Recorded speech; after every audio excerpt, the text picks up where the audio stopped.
Lagyan muna natin to ng asin para lumabas yung tubig niya. Marami kasi ito. Water. 1 cup of water. 3 tablespoon of rice flour. Mimix natin yan. Tutunawin natin yan sa water. Lutuin natin to. Haluin magi para matunaw. Haluan natin ng 3 tablespoon ng sugar.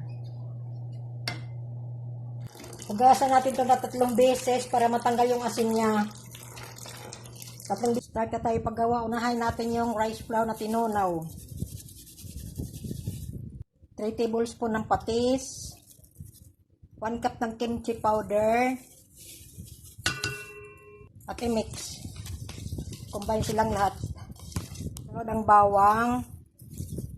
Isunod ang luya. White onion. Isunod yung carrots. Isunod ang spring onion. Then white radish.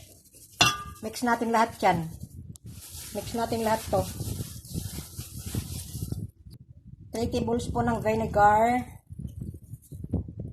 I-mix na natin yung napa cabbage lahat.